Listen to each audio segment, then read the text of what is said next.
Perhaps I can put your page in the sharing and you can talk. Okay. So we have now this, we have this, and this is our video. Copiar.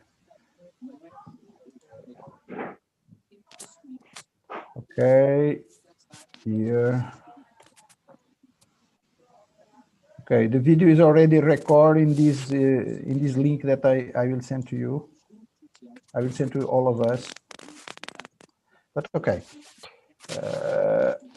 the opal there. Copiar. And this here. Past. Okay. So all done, all done. So we can begin record now. So I will present Ronald from Prison Fellowship. I present already. Anna Beato is one of our members of our group. Is a teacher in the prison. He teach in the prison in 2 prisons, I believe, and he make formation for some professional computer things. And Vera is one of our members in Coimbra. She is university teacher also, I believe.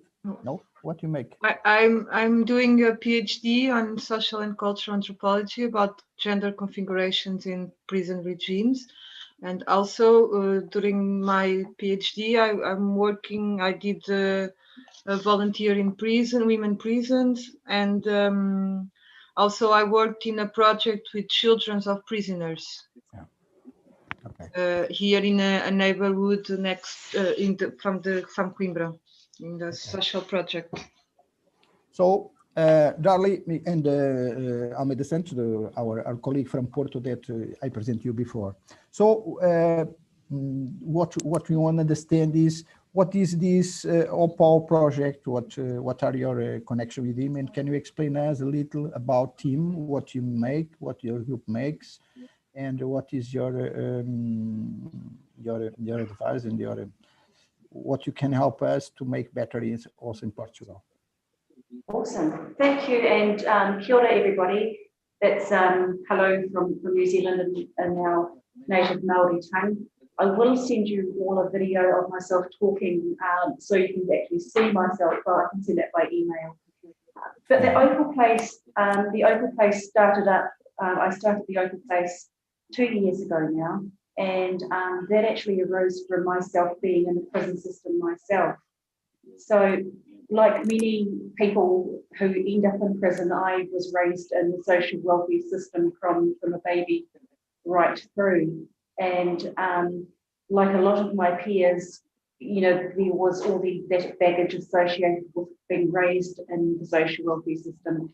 I'm not sure what it's like in Portugal, but basically through my childhood, I didn't actually speak until I was 10 years old.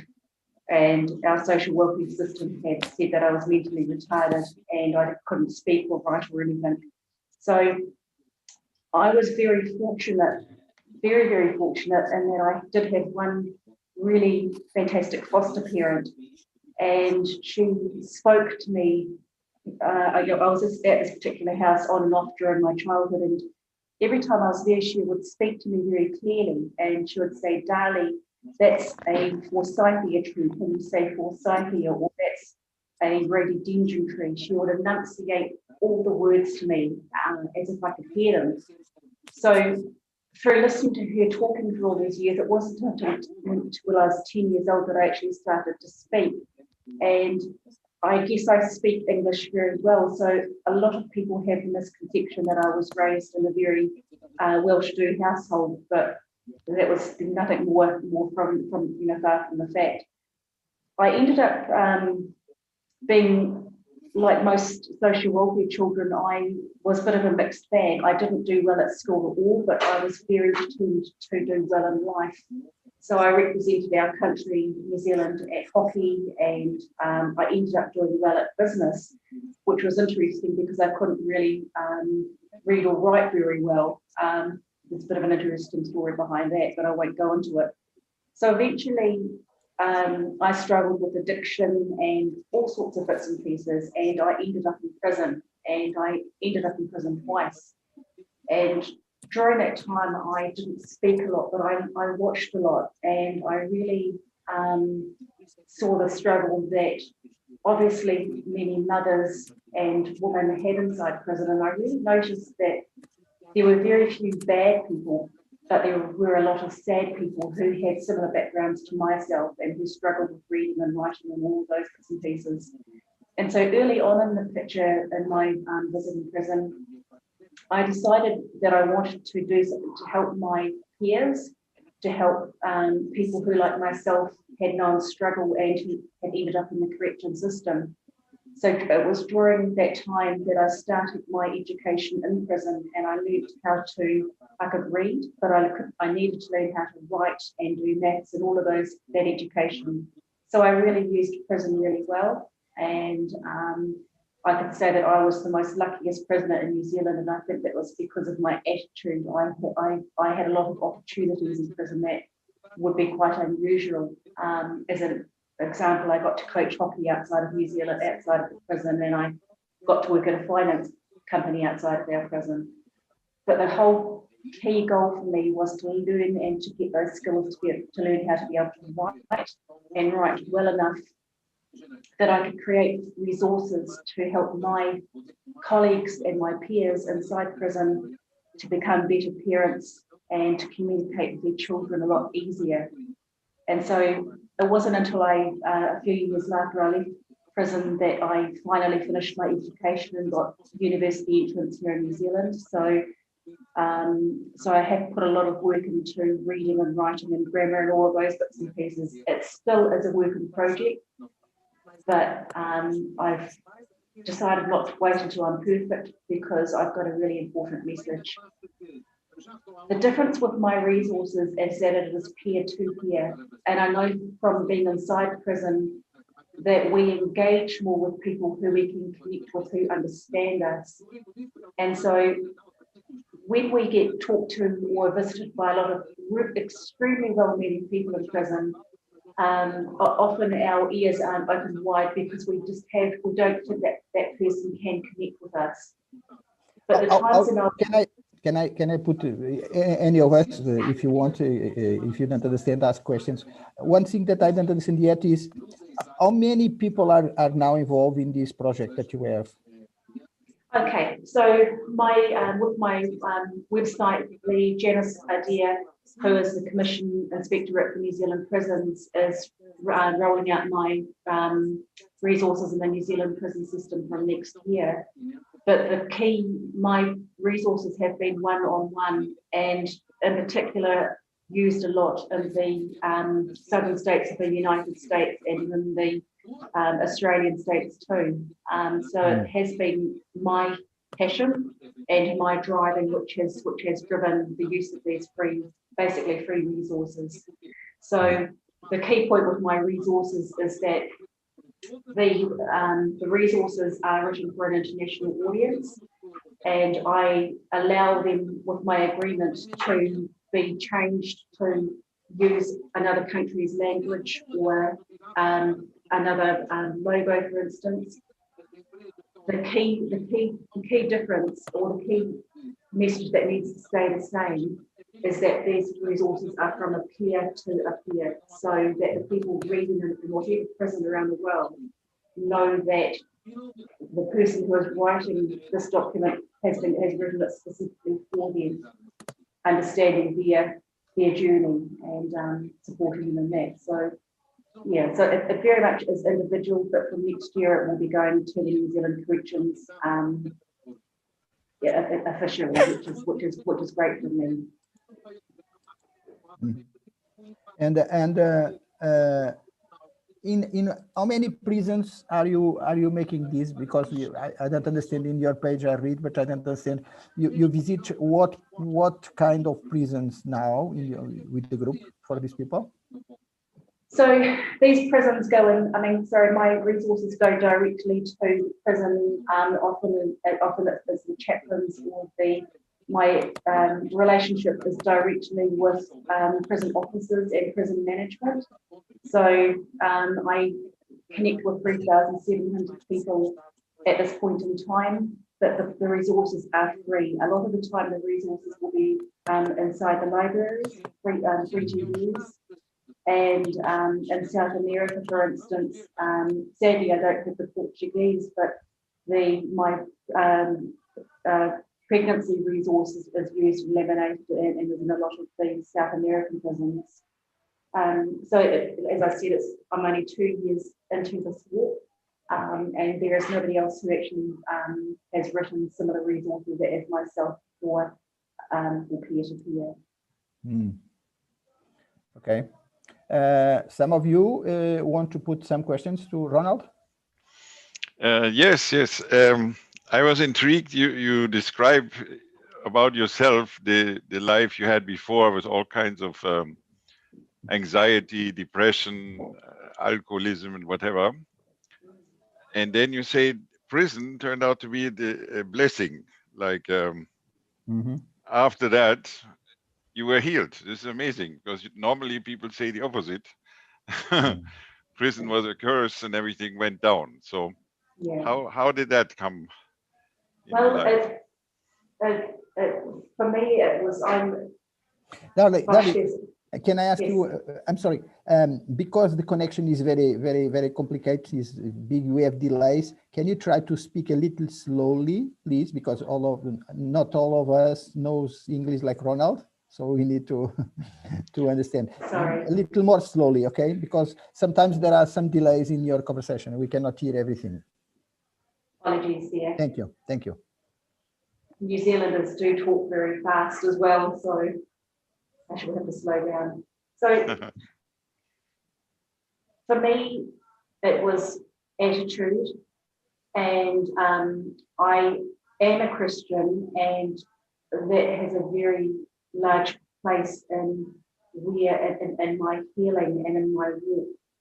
I do make the open place open to all people of all faith, though, but it really was, actually, I've forgotten the actual initial question, Ronald. Can you re-ask that question, Ronald? Sorry. Well, because you said the life you had before was up and down and turmoils and problems and self-hatred and all this, but prison turned out to be your blessing, which is intriguing because most people think it's the opposite. It's a curse to go to prison.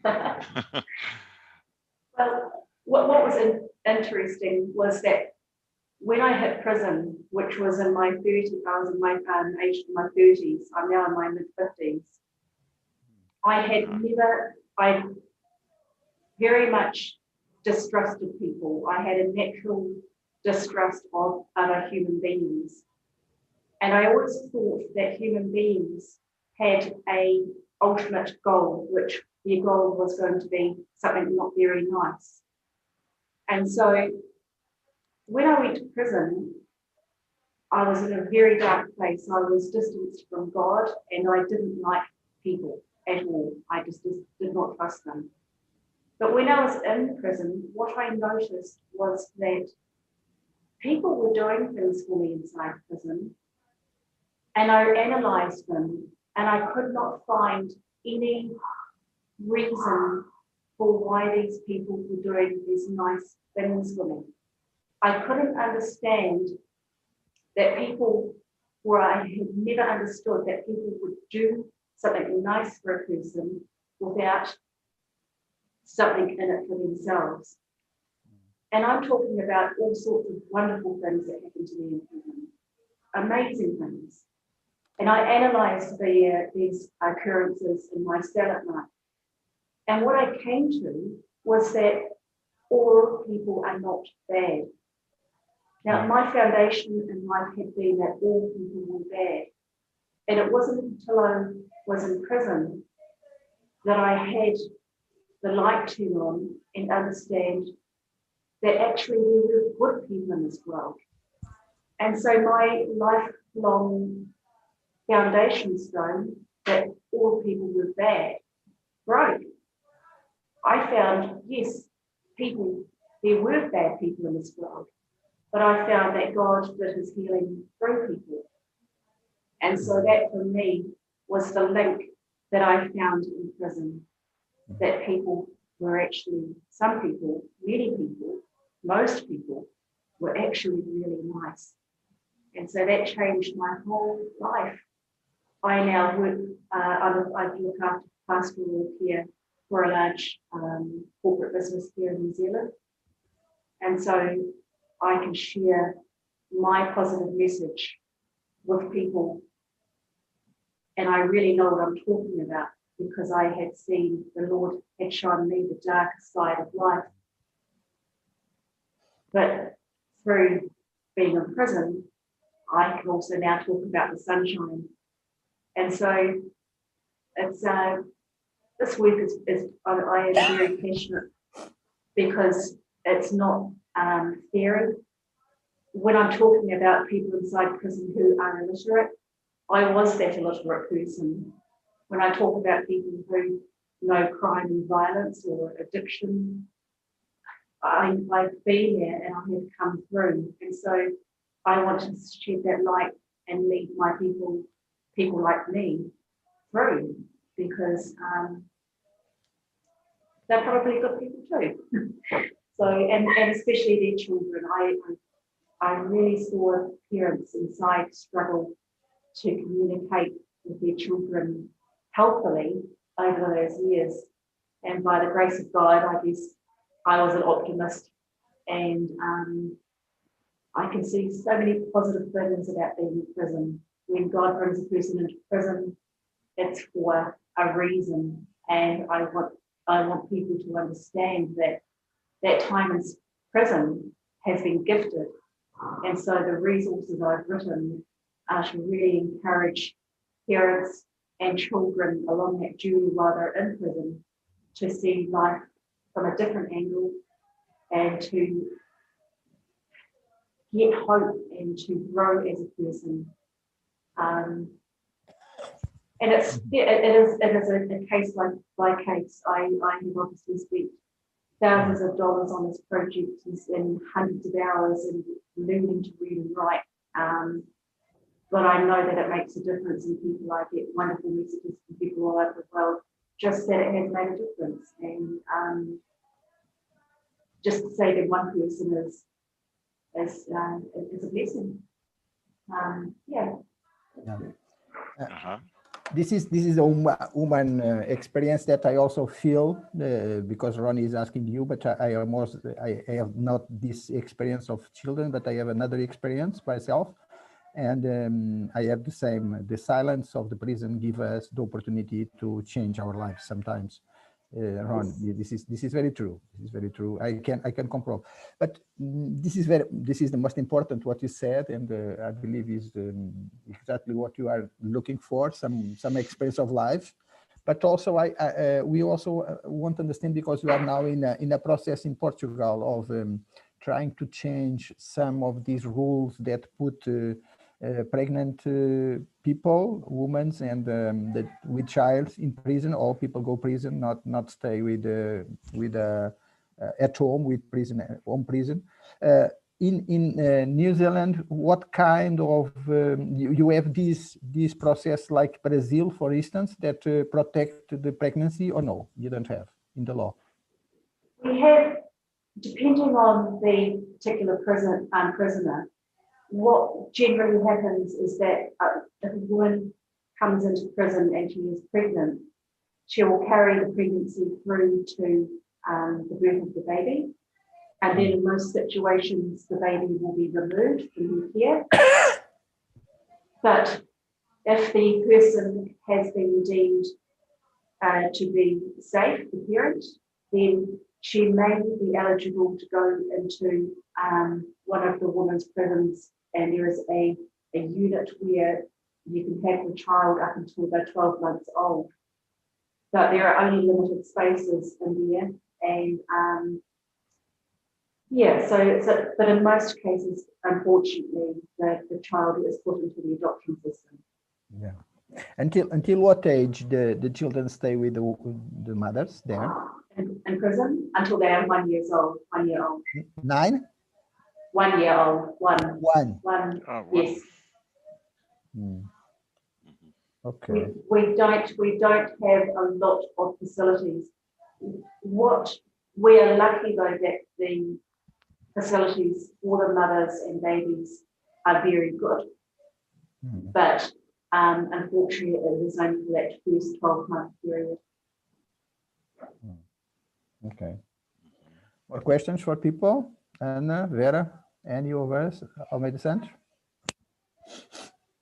Connect, Vera, força. I'm sorry, I had some difficulties to understand everything, but I would also like to ask you what policies exist in New Zealand to protect or support families in prison, and especially the children, the children of the prisoners. If there is some special visits, special conditions to improve and to promote the contact between them. The New Zealand prison system is in a state a changing phase. So we now have a Prime Minister, Jacinda Ardern, who is very good Prime Minister. People. You have a very good Prime Minister. We like all of us. And so questions are being asked, and we also have, so New Zealand is a young country, but we are now getting to the point where we are very vocal about people's needs. And so a lot of work is being done to really make that connection greater between our parents in prison and their children. And a lot of, at the moment, I would say it is good.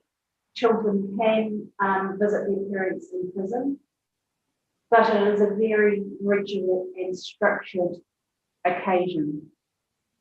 So that is one of the reasons why Janice Adair, who is the Inspectorate of Prisons in New Zealand, has engaged with me, because one area that corrections in New Zealand have noticed is that they want to use the success of the successful people who have been through the prison system to incorporate that in with the services of professionals such as yourself, so that a wider voice is being heard and different solutions to help in real time with our families and the struggles that they are going through.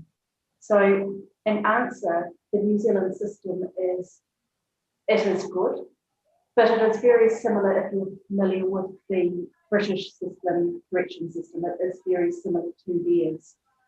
We generally follow suit. But as I said, with Jacinda and our country coming to age, we are really looking progressively at how we do things and how we measure the results of success. So that's where we are at. Ron, you want to make any question? Ron, you want to make any question? No. Oh, well, we looked, I think, before at some of your interesting resources. I was looking here again. Like you have activities for children and parents in prison, letter templates, and so this might be interesting for us here in Portugal to see if we can make a Portuguese version, perhaps. The website that Oval Place has very little to do with what I actually do. My connection is more myself and a prison directly, and usually the prison manager directly. So the resources on the open place are actually outdated. So I would have to send you the updated, because the open place website is very little. It's probably the smaller part of what I do. It is more if I'm working, for instance, with the Rwandan correction system, it is direct, or this correction system in New South Wales, Australia, it is direct, and the resources that I will ultimately, that we will write, will be a joint and something that is bespoke for that correction system. So, for instance, my resources that go into some of the into some of the American prison systems have been written specifically for a prison in a particular state. So, yeah, the Open Place website is yeah.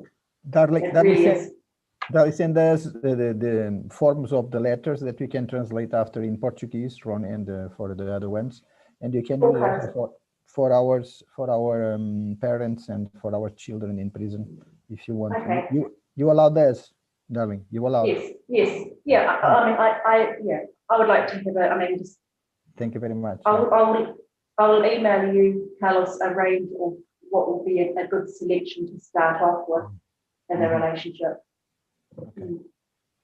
So any person that wants to know more about this project, you have this page that I'm sharing now. So the information is all here. Yes, and people can contact me via the email, or if people use LinkedIn. I've got a profile in LinkedIn, and that seems to be one of the key platforms that I do use. But it is a very direct and hands-on support. Yeah. Okay. This is a very, very special project. Very nice. And it's very inspiring for us, because we are now dealing with some changes in our law in the way to try changing the protection of the mothers and the child in prison.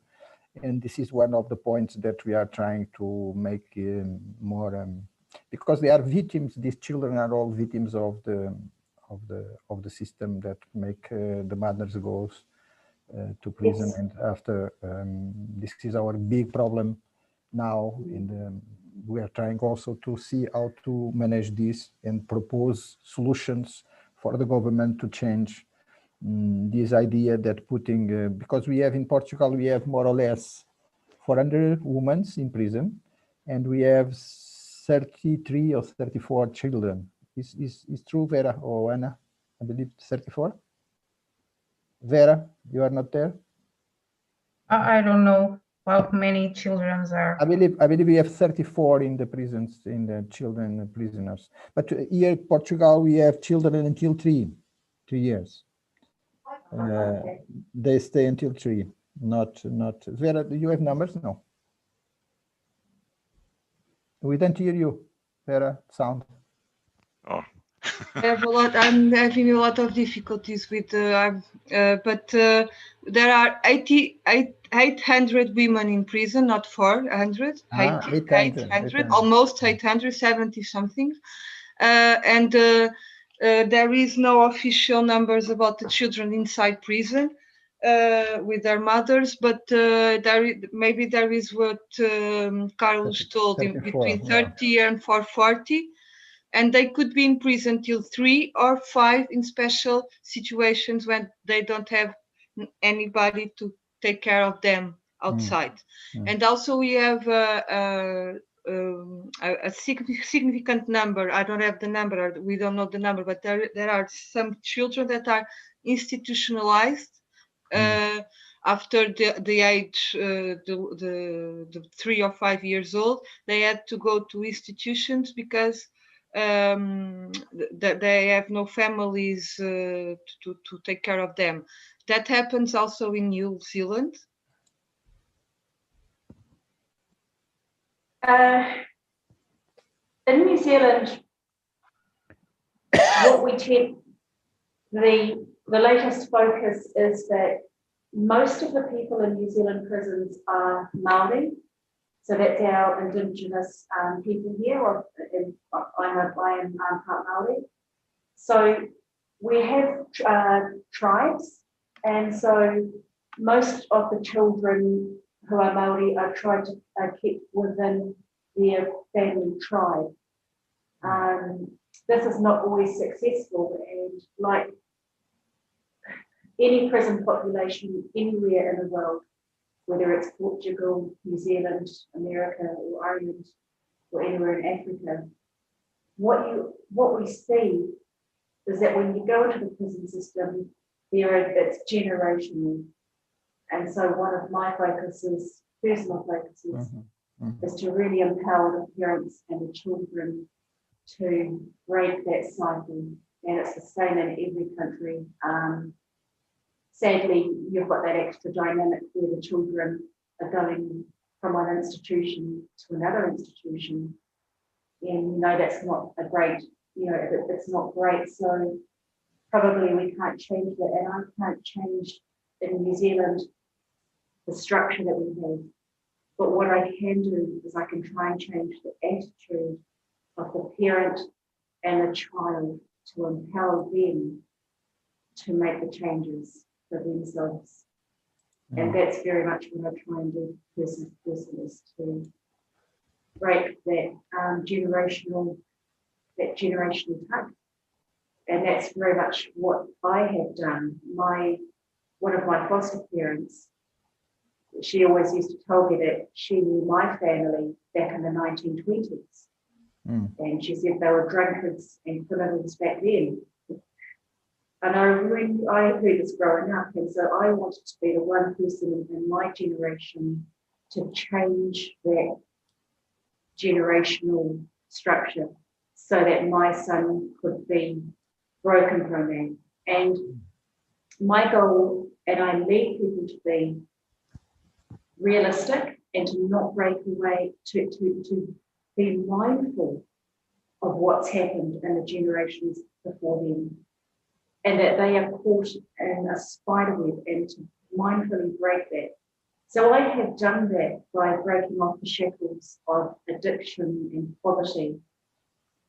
I'm not perfect, and that's okay.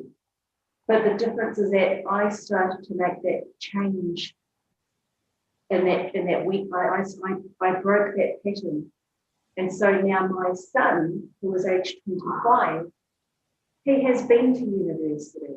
He has a normal life with all of the wonderful things that are normal. So that's what I try and help my fellow people who are in prison or who have been institutionalized. Each individual has the power to change that. And that's where I'm working, is at one-to-one. It's my araha, which is my love, to that person, and encouragement to change their life. And that's where I'm having success, one person at a time. Yeah, very much so. Okay, very well. Okay, I don't know if someone wants to put some question more to Darley. Some of you? No?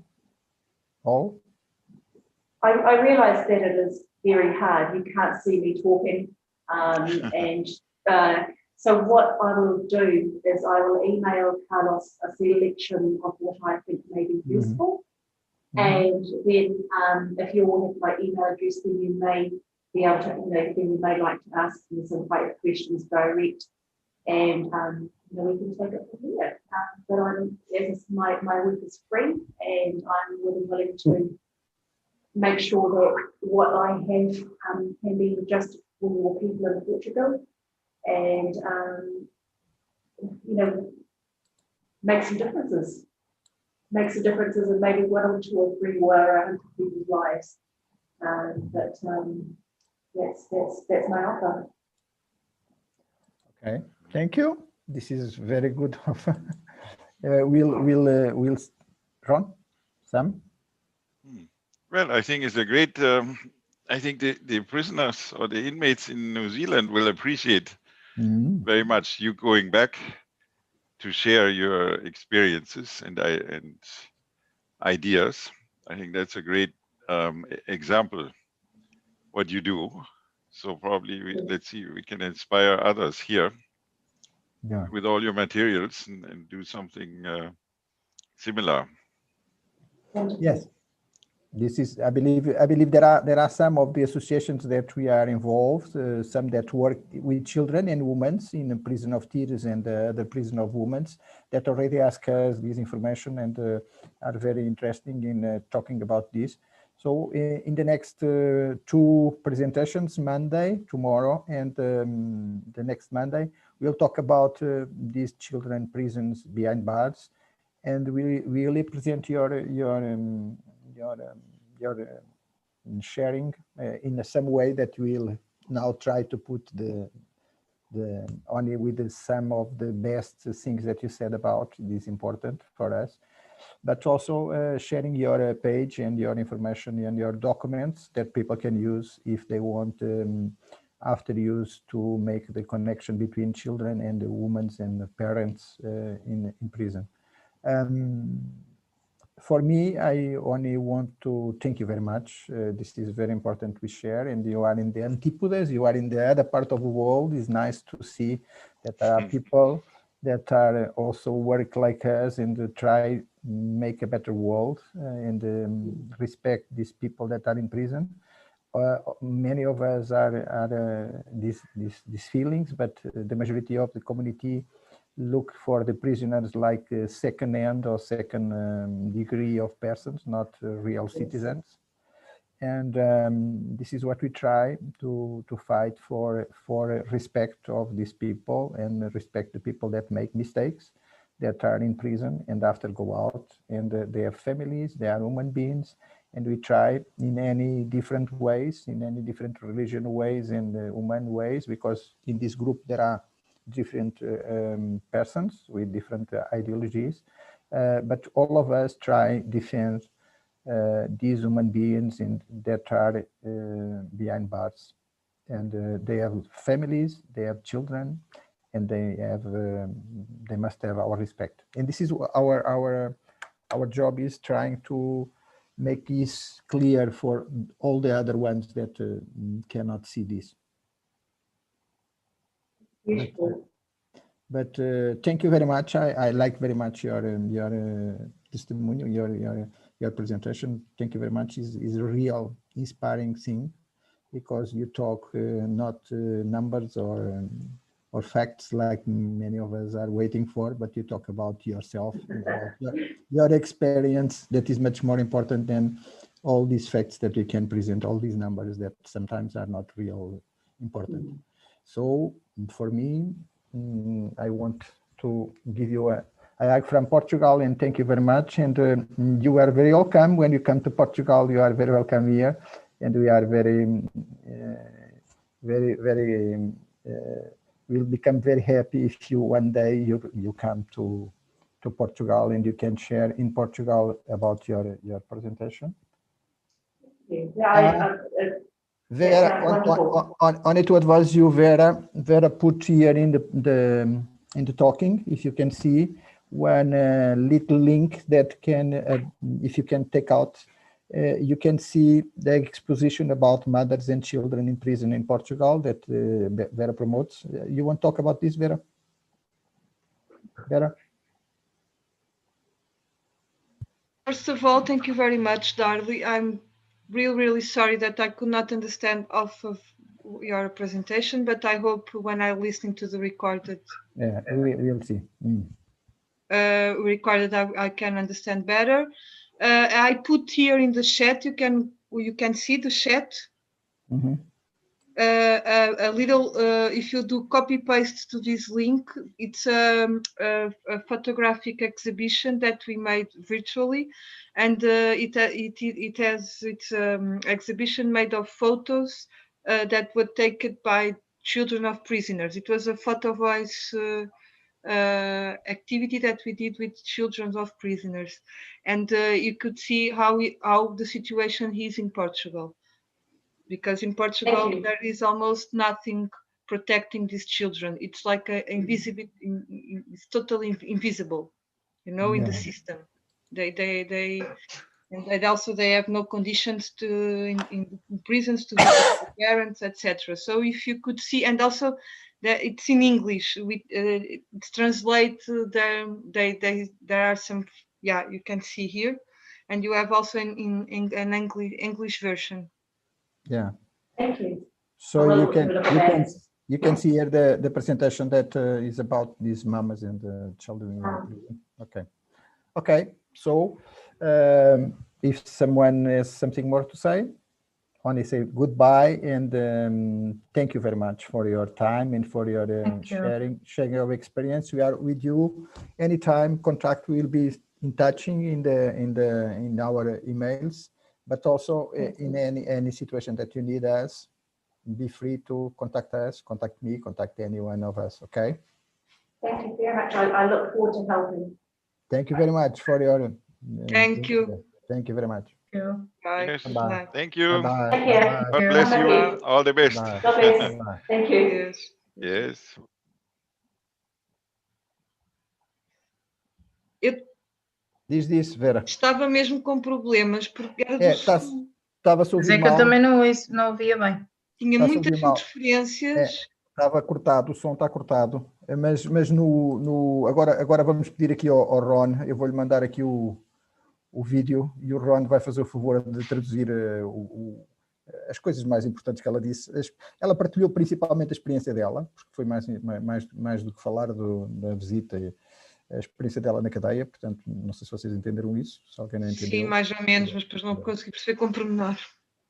Os filhos, porque ela teve essa situação com o filho dela, portanto, por causa do problema que ela tinha de drogas, e, portanto, esteve presa e nessa situação fez com que ela agora há 3 anos para cá tivesse feito esta instituição. Pareceu-me, não sei o que é que o Ron entendeu, mas eu percebi que não tem muita gente, é um pouco ela e pouco mais do que ela, e ela vai ajudando, vai buscando dinheiro daqui e ali. Não é, Ron? Então o próprio sistema na Nova Zelândia também é muito negligente em relação aos filhos. Não trata... E a questão das mulheres grávidas, eu percebi que depois eles dão os filhos para adoção. Foi isso que ela disse? Disse que dão para adoção. Não foi, Ron? Entendeste isso? Ja, parece que é um sistema dentro dos tribos. Os ingleses fazem isso muito, é? Porque tem, que já não se faz tanto, acho eu. Ela explicou, a maioria dos reclusos são, como dice? Indígenas, não? É Maui. Por causa das tem drogas. Um sistema de tribos que se apoiam ou adoptam depois os filhos. Não sei se é temporalmente ou outro tipo de sociedade. As famílias tomam conta, E ela falou também da questão geracional, porque este projeto aqui do bairro também fala da questão geracional. A questão geracional dos presos serem filhos de presos, é isto, não é? Sempre. Mantém-se o ciclo. Então é a mesma coisa, nós aqui também... Nós também temos isso. Portanto, é este ciclo vicioso de uma empresa que vai gerar, e o miúdo que vai institucionalizado, que vai para a instituição e que depois, a partir daí, nunca mais sai, que fica no sistema, a partir da institucionalização. Foi isso que ela teve a dizer também.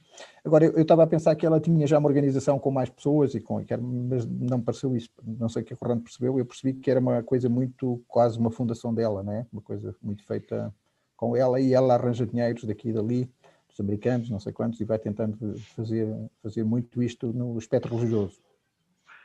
É isso que entendeste? Não. Sí, no, entendí que o sistema prisional está contenta que ela volta e trabalha com os reclusas e tem uma grande aceitação na sociedade, ou seja, com seu próprio exemplo. Sim. É o exemplo vivo de quem conseguiu dar a volta e arranjar qualquer coisa. Muito bem, vamos agora, eu agora dou-vos o linkzinho e depois vamos traduzir isto por algumas legendas e fazer talvez um corte, não sei se alguém sabe fazer isto, fazer um videozinho resumido Ainda estamos no YouTube em live. Não, mas isto agora isto é só nosso, está a ser só gravado para nós, depois a partir daqui nós podemos, quem souber fazer, pega nisto e tira imagens daqui e faz um vídeo. Sim, mais ou pequenino, menos. Um vídeo pequenino para apresentar, exatamente. Foi pena ela não poder aparecer a imagem dela, mas olha, pronto, foi o melhor que se arranjou. Sim, tendo o som. Ja. O som também Vamos estava mal. colocar o seu site, o foto do seu Vamos site. pôr o site dela e vamos pôr na nossa página. Queria-vos dizer também hoje para, infelizmente, temos o Ricardo com a mãe, com um problema, a mãe foi operada. Sim. Portanto, temos aqui um abraço para ele também, não pode estar aqui, não vai estar agora, espero eu, muitas vezes, mas coitado, a desgraça que aconteceu. Uma coisa horrível, como é que... Horrível. Mas não estava à espera, ela estava doente. Não, ela foi operada a um rim, mas depois na operação apanhou Covid. Dentro do hospital. Inclusive ele pediu-me um advogado, já lhe recomendei um advogado, está muito zangado, está muito revoltado, porque não se admite que, por negligência, a senhora morreu por negligência. Pois foi. E acho que a resposta que lhe deram foi que era o surto. Que era o surto, não podiam fazer nada. Foi eu, andei em Coimbra. Não sei em que hospital foi. Foi aqui em Lisboa, não sei onde ele estava, num hospital, não sei qual era. Acho que é no Correio Cabral. Não, como ela era pampilhosa, pensei que era Coimbra. Não, mas foi aqui. Ela foi operada a um rim, e entretanto apanhou Covid, resolveu o problema do rim, mas morreu do Covid, com complicações. Muito bem, olha, obrigadinho a todos, encontramos segunda-feira aqui às 9h30. Amanhã, não é? E vamos tentar fazer o melhor possível. Olha, eu tenho uma reunião por causa do meu mestrado. Eu entro um bocadinho mais tarde, está bem? Está bem. Até amanhã, então. Boa noite. Até amanhã. Adeus.